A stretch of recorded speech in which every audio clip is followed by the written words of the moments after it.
Halo sahabat Merah Putih, bertemu kembali dalam channel kami. Like and share, dan jika ingin berlangganan, subscribe dan nyalakan loncengnya. Assalamualaikum warahmatullahi wabarakatuh. Bagaimana kabarnya anak-anak masa kini? Mudah-mudahan kalian dalam keadaan sehat selalu. Pada kesempatan kali ini kita akan melanjutkan pembahasan mengenai konsep ilmu ekonomi, yaitu mengenai penggolongan ilmu ekonomi. Kita lanjut ke slide berikutnya. Sebelumnya berangkat dari pertanyaan, apa yang kalian ketahui mengenai penggolongan ilmu ekonomi? Ya, benar sekali. Mungkin kalian dalam kehidupan sehari-hari pernah mengamati kegiatan daripada produksi, fenomena pengangguran, bahkan tentang mekanisme perusahaan atau bisnis. Baik, untuk lebih lanjutnya kita akan membahas ke slide berikutnya. Nah, di dalam penggolongan ilmu ekonomi, secara umum ilmu ekonomi itu terbagi menjadi 3 macam. Yang pertama adalah ilmu ekonomi deskriptif. Lalu yang kedua adalah ilmu ekonomi teori. Dan yang ketiga adalah ilmu ekonomi terapan. Kita bahas satu persatu mengenai penggolongan ilmu ekonomi ini.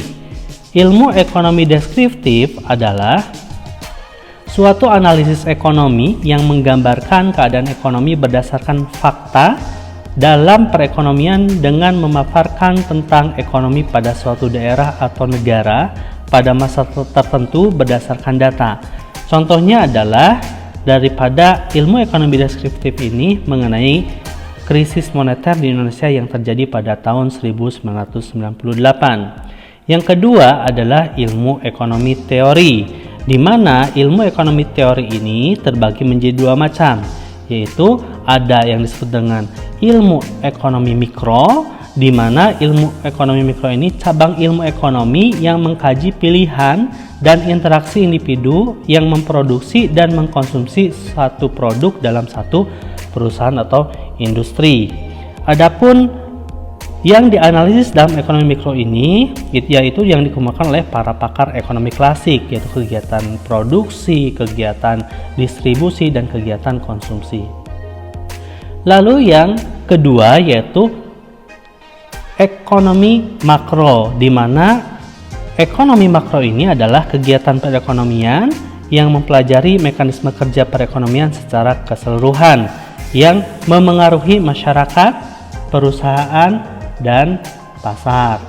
Nah, yang dibahas dalam ekonomi makro ini diantaranya adalah inflasi, pengangguran, pendapatan nasional, dan lain sebagainya. Lalu yang ketiga adalah ilmu ekonomi terapan. Ilmu ekonomi terapan ini yaitu cabang daripada ilmu ekonomi makro dan mikro yang diterapkan dalam kehidupan sehari-hari untuk mengatasi masalah ekonomi dalam masyarakat. Adapun yang termasuk ke dalam contoh ilmu ekonomi terapan adalah ekonomi bisnis, ekonomi akuntansi, ekonomi perusahaan, dan lain sebagainya. Baik, untuk lebih memahamkan pemahaman daripada penjelasan tadi, kita akan mencoba menjodohkan pernyataan yang ada antara sisi kiri mengenai klasifikasi daripada ilmu ekonomi, penggolongan ilmu ekonomi, dan sisi kanan itu berisi tentang contoh-contoh daripada penggolongan ilmu ekonomi. Nah, kita langsung ke kegiatan produksi, termasuk ke dalam? Iya, benar sekali. Kegiatan produksi termasuk ke dalam ilmu ekonomi teori, yaitu termasuk ke dalam ilmu ekonomi mikro. Terus ekonomi perusahaan termasuk ke dalam? Iya, benar sekali, termasuk ke dalam ilmu ekonomi terapan karena dilakukan dan diaplikasikan dalam kehidupan sehari-hari. Ekonomi moneter? Iya, benar juga ya, termasuk ekonomi terapan. Inflasi? Termasuk ekonomi teori makro ya. Krisis ekonomi 1998? Iya, benar sekali, termasuk ilmu ekonomi deskriptif. Pengangguran? Ya, termasuk ilmu ekonomi makro. Kegiatan distribusi? Nah, ini juga termasuk ke dalam ilmu ekonomi mikro. Sistem pertanian di Bali, nah itu menggambarkan tentang ekonomi deskriptif. Ekonomi bisnis, iya benar sekali, itu juga termasuk ke dalam ilmu ekonomi terapan. Pendapatan negara, iya termasuk ekonomi makro. Dan terakhir APBN 2019, iya termasuk ke dalam ilmu ekonomi deskriptif. Oke, itu saja yang bisa Bapak sampaikan dalam kesempatan pada hari ini, pada kesempatan kali ini ya. Adapun terakhir ada kata-kata bijak ya, ataupun kata-kata quote yang bisa Bapak sampaikan. Nah, yaitu kesulitan yang sekarang kita rasakan bisa jadi akan berbuah manis di masa yang akan datang.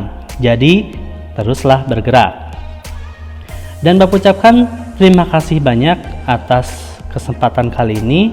Mudah-mudahan video pembelajaran kali ini menjadi inspirasi, menjadi pengetahuan bagi kalian ketika dibaca di rumah.